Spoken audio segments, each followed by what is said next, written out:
What is good, YouTube? It's That One Camera Guy back at it again with another video.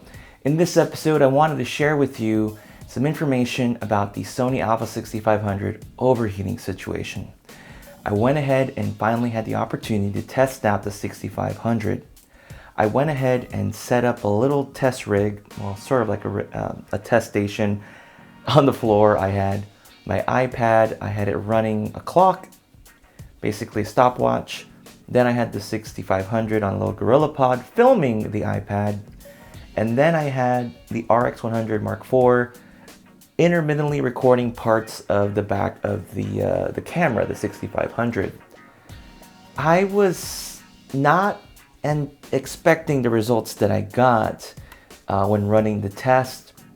I was very, very surprised that the camera managed to record literally up to 3 hours. Now, as you can see in the time lapse and what I'm showing you, it actually stops just a little before 3 hours. What ended up happening was that I had a fresh battery in the 6500 and I had it plugged into a USB power source, and I had it plugged into the outlet basically. And so that was powering the Alpha 6500. The warning light indicator I think came on about 20 minutes into the test. But even though you have a battery and you're charging it from the USB, it's still it's using up more power than it is charging. So it's going to eventually die. And that's what happened. It actually did not overheat. It could have kept going. It just happened to run out of battery.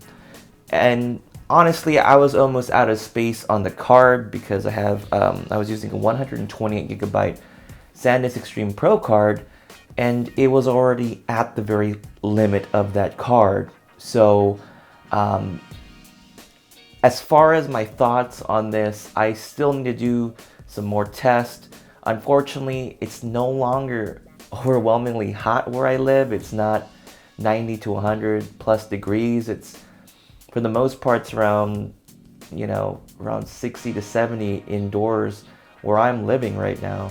So it's not a good assessment, but if you were to test this camera indoors, it is definitely going to perform much better than its predecessor, which was the Alpha 6300 shooting in 4K continuous. Now, some of you might be wondering, hey, why is your camera able to record more than 30 minutes? Well, I did the Sony Unlimited hack.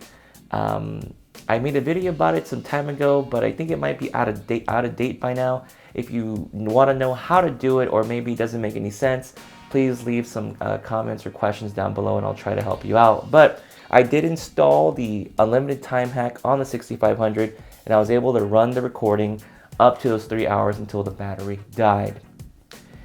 I will do this test again, and I will post an update in the comments section of this video. But to those of you wondering if this camera can record for prolonged periods of time, it definitely can. But some more testing definitely needs to be done in order to confirm that. But I am saying with my camera, my copy, it went all the way. It technically didn't overheat and shut down. It just died. Well, folks, that's all I got for you in this video. If you found it helpful, consider giving it a like. If you want to see more content about the 6500, I just finished shooting some sports, and I'm going to go ahead and talk about the buffer performance in an upcoming video. You may want to consider subscribing so you can go ahead and catch that video when it comes up. That's all I got for you guys. I'll catch you later. Bye. I'm dead serious. I am very, very impressed. The only thing I guess I did was I popped the screen back off a little bit. I mean, in most cases, if I'm going to record for prolonged periods of time, I'm going to end up doing something like that. But it really needs to be tested in a very hot environment, which unfortunately it no longer is. And so it's going to be tough. I think I'll only know when those really hot temperatures come around in my area.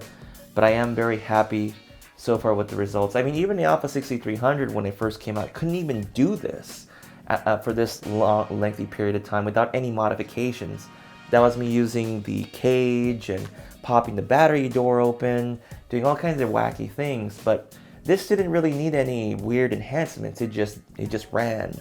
So I am very excited about this. I've got a school play, a concert to record, and I definitely want to set this up as a camera just kind of rolls and records and see how well it does.